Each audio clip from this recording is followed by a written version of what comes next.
वक्फे के बाद एक मरतबा फिर से आप सबको खुशामदीद कहते हैं। हाफ़िज़ साहब हमारे साथ मौजूद हैं।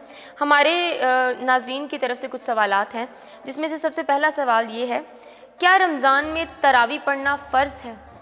रमज़ान मुबारक में ये जो तरावी का सिलसिला किया जाता है, तरावी को पढ़ा जाता है, अल्लाह तबारक व तआला ने जो हमें कुरान मजीद दिया है, ये नबी करीम रऊफ़ रहीम सल्लल्लाहु अलैहि वसल्लम के बाद सहाबाए कराम रिज़वानुल्लाह ताला अन्हुम अजमाइन आपका तर्ज़ अमल था कि माह रमज़ान और मुबारक यूँ ही आए, और जो क्योंकि हर बंदे की सकत ये नहीं होती कि वो कुरान मजीद को ज़ुबान याद कर सके और अपने दिल में ढाल सके, और तरावियों का अहतमाम इसलिए किया जाता है कि हर मुसलमान, क्योंकि नबी करीम रऊफ़ रहीम सल्लल्लाहु अलैहि वसल्लम का फ़रमाने मुक़द्दसा है, आप फरमाते हैं कि मुसलमान पर ज़रूरी है कि वो एक साल में एक मरतबा कुरान को ज़रूर पढ़े मुकम्मल। अगर वो ये नहीं कर सकता, पहले तो उसे ये कोशिश करनी चाहिए कि एक माह में ज़रूर पढ़े, और फिर उसे ये कोशिश करनी चाहिए कि एक साल में ज़रूर पढ़े।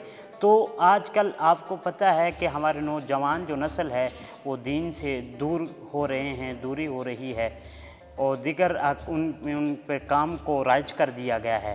तो दीन की दूरी की वजह से जो है लोग तरावियों से और कई ऐसे और अमाल है जिनसे दूर होते चले जा रहे हैं। और जो नमाज तरावी है ये सुन्नत मुअक्किदा है, और सुन्नत मुअक्किदा का ये हुक्म है कि अगर बंदा जानबूझकर छोड़ दे तो उसका गुनाह होता है, उसका खमियाजा भुगतना पड़ता है।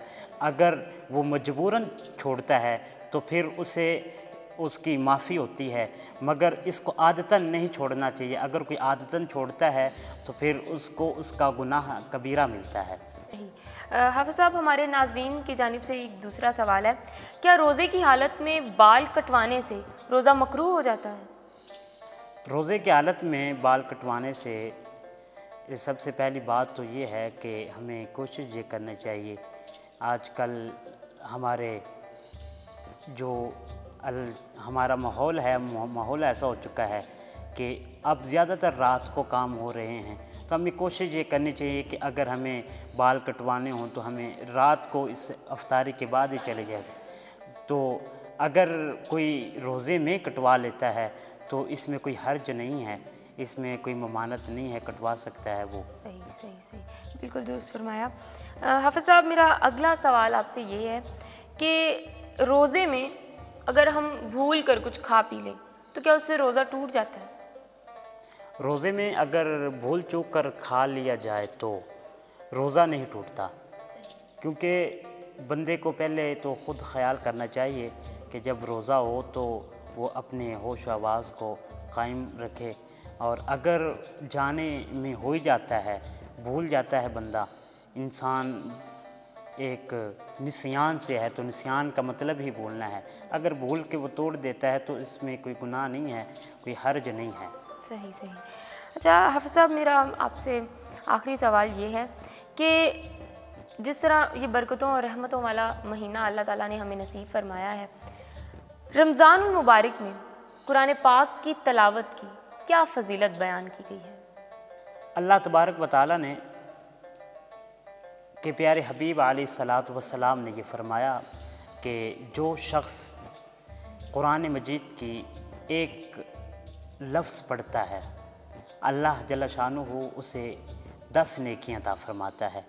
फिर आपने तिलावत फरमाई अलिफ लाम मीम, आपने फरमाया ये एक हर्फ नहीं है, ये 3 हर्फ हैं, यानी कि हम अलिफ लाम मीम पढ़ते हैं तो हमें 30 नेकियां मिलती हैं। और माह रमज़ानुल मुबारक में हम कुरान पढ़ते हैं।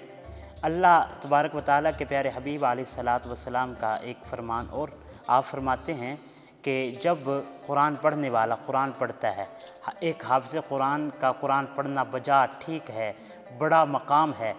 मदीने वाला फरमाता है कि उससे अफजल ये है कि लोग कुरान को देख कर पढ़ें। इसका हमें इसे क्या फ़ायदा ये होता है कि कुरान को देखने का भी सवाब मिलता है और पढ़ने का भी सवाब मिलता है। और फिर नबी करीम रऊफ़ रहीम सल्लल्लाहु अलैहि वसल्लम ने आखिर पे फरमाया कि हाफ़िज़ कुरान का कुरान पढ़ना अफजल है, और उससे बेहतर ये है कि वो جو دیکھ کے قرآن پڑھتا ہے اس کا ثواب حافظ قرآن پڑھنے سے زیادہ ہے، مگر اس کا ثواب جو یہ شخص کے بارے میں فرمایا ہے کہ جو شخص قرآن پڑھ نہیں سکتا، اس کی زبان میں لکنت نہیں ہے، وہ لڑکھڑاتا ہے پڑھتے ہوئے۔ تو مدینے والا فرماتے ہیں کہ جب وہ شخص قرآن پڑھے گا، پڑھتا پڑھتا لڑکھڑا جائے گا، اللہ تعالیٰ اس بندے کو بڑا محبوب رکھتا ہے، اور اللہ تبارک و تعالیٰ اسے بڑی فضیلت اور بڑا اللہ تبارک و تعالیٰ یہاں تک آتا ہے کہ جہاں کی ہر چیز کو چھوڑ کر اللہ جل شانہ اس کی طرف مائل ہو جاتا ہے اور صرف اس بندے کا ہی قرآن سنتا ہے۔ اور اس طرح جس طرح کہ رمضان المبارک میں اللہ تبارک و تعالیٰ ایک فرض کے بدلے میں 70 کا ثواب دیتا ہے، تو اسی طرح ہم جب تلاوت کرتے ہیں تو اللہ تبارک و تعالیٰ اس کو دگنا چگنا بڑھا کر اللہ تبارک و تعالیٰ اس کا اجر عطا فرماتا ہے۔ سبحان اللہ ماشاء اللہ، بہت بہت شکریہ حافظ صاحب آپ کا۔ ناظرین، ہمارا آج کا یہ پروگرام اختتام کو پہنچتا ہے۔